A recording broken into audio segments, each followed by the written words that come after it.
the fabric that I'm going to be using today is actually not wide enough for the pattern. And I will show you. If you place it this way, it's not long enough. If you place it this way, it's not wide enough. See how it goes off of each end? And that was actually done on purpose at Joann's to save money. So the reason that I did that is if I had purchased enough fabric to go all the way from end to end, I would actually have enough fabric for 2 diapers, because this is folded over and it's actually 42 inches wide. My diaper pattern is only 20 inches by 15.5 inches, and so I would have had enough fabric for 2.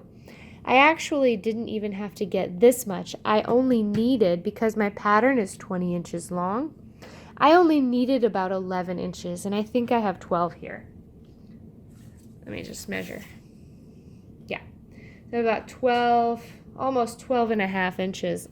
So what I'm going to do is, I actually just did it. I'm going to cut the fabric so that I have 2 pieces. Now notice when I set them side by side,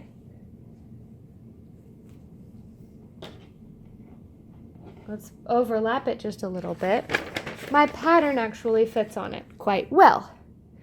So that's going to work. Now what you want to look for is you want to make sure that your fabric doesn't have an up and a down.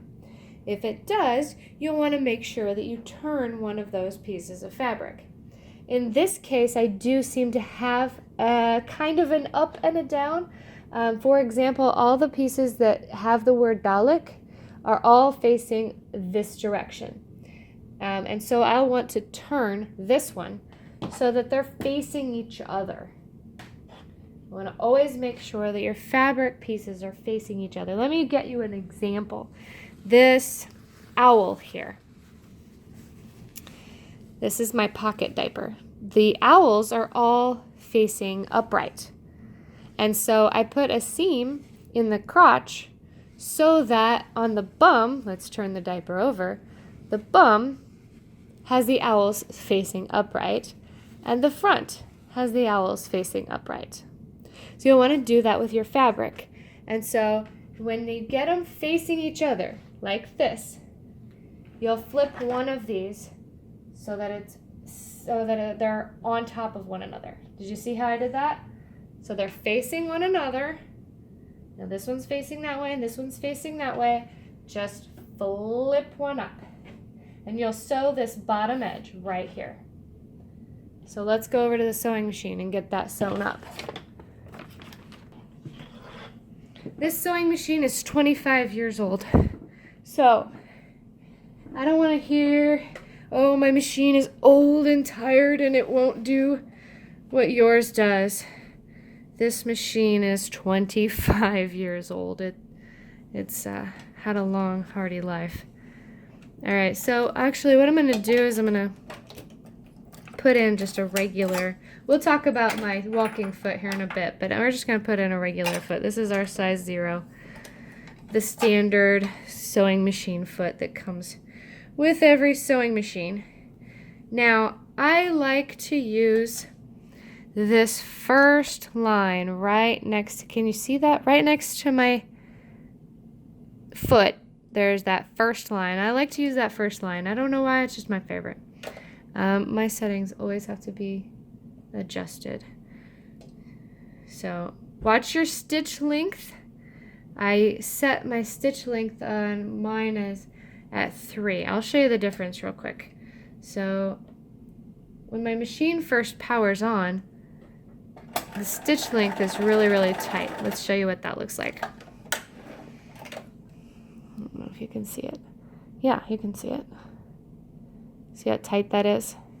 If you were to ever make a mistake, then it would be twice as hard to rip back out. So what I like to do, without sacrificing the integrity of the stitch, I like to make the stitch just a little bit longer so that if I ever made a mistake,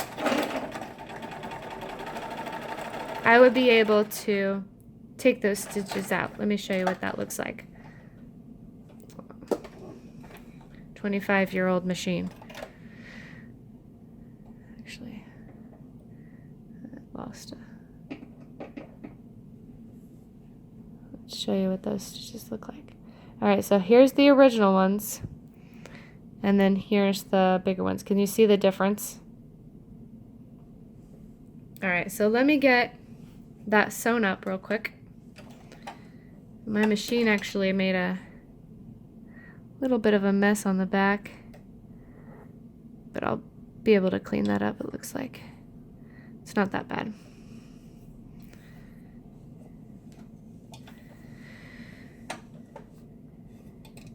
All right, so a lot of folks like to sew with pins. They like to pin everything first. I am not going to judge anyone for wanting to pin their stuff first. You do what you gotta do to make your stitches straight.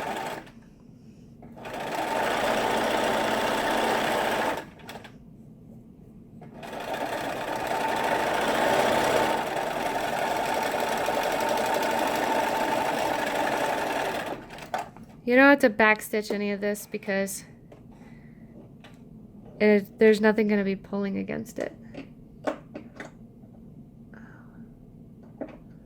Except my own thread. Alright. So now what you can do is open these two up. And when you open them up, you'll want to verify that they're actually facing one another. So you'll notice the dowlicks here is facing the dowlicks over here. So those are two actually facing one another. Now what I'm going to do is I love top stitching. I am a top stitch nut. So I'm going to send this seam allowance to one side or the other. It does not matter which side. I'm going to send it to one side up under there. Make sure that it's all over on one side. And I'm going to stick my fabric back in the sewing machine. Now, what I'm lining up with this time is I'm actually running this seam right here along the inner edge of my foot, my presser foot. So I'll show you what I mean. So as long as you pick a spot on your machine, it doesn't matter where it is, just pick a spot on your machine and line up with that.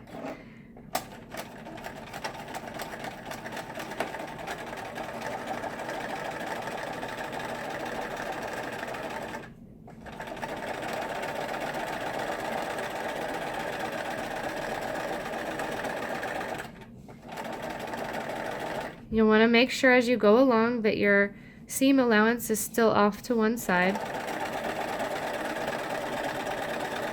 And just get that top stitched down.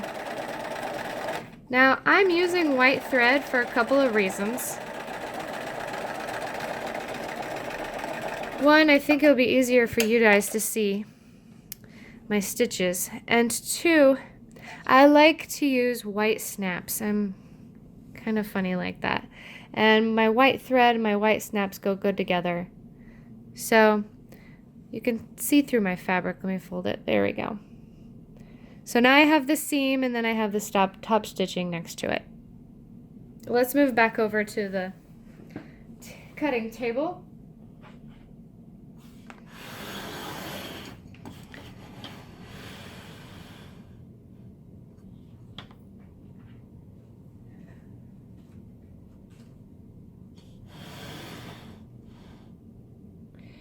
And I'll show you what it looks like when I cut this out. So this is just my pretty layer. We're going to use the Opulent Monsters pattern. Now I am actually going to shorten this up, and the reason being is I think that the Opulent Monsters pattern is actually just a little bit too long for my kid, and so I'm going to fold that down.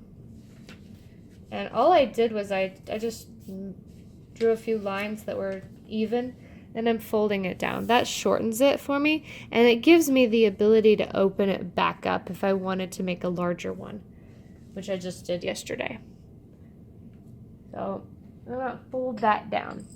Now, I have done this part so many different ways that there's no right or wrong way to do this. First of all, you want to make sure you're kind of on the edge so you're not wasting any fabric.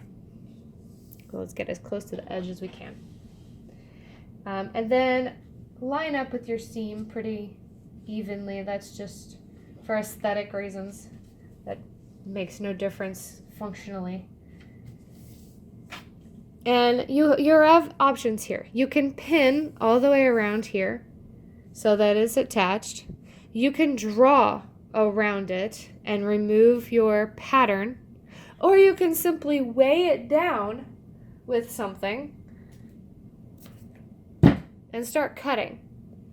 I am like the most relaxed seamstress there is, so I just, start cutting. I don't get all uptight about, having my lines perfectly straight. You can if you want, just know that it's going to take a little bit longer. So I'm just going to cut around my pattern. That's it. Notice I'm kind of loosely, not even getting it perfect. It's a diaper, it catches poop.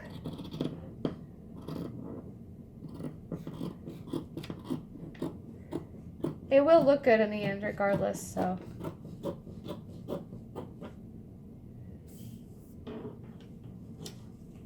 The corners are the hardest part. I just kind of like to try to keep them as low as possible to the table.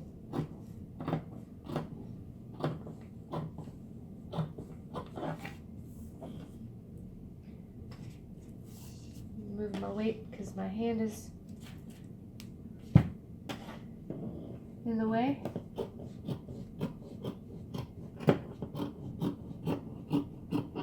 Cut through that seam.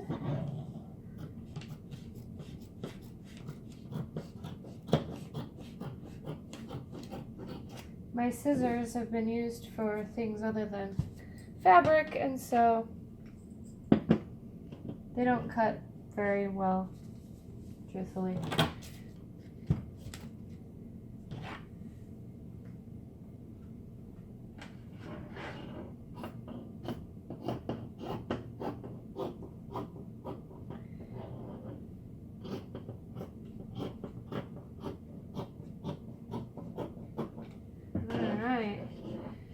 So this is just one of our 3 layers of fabric for this diaper.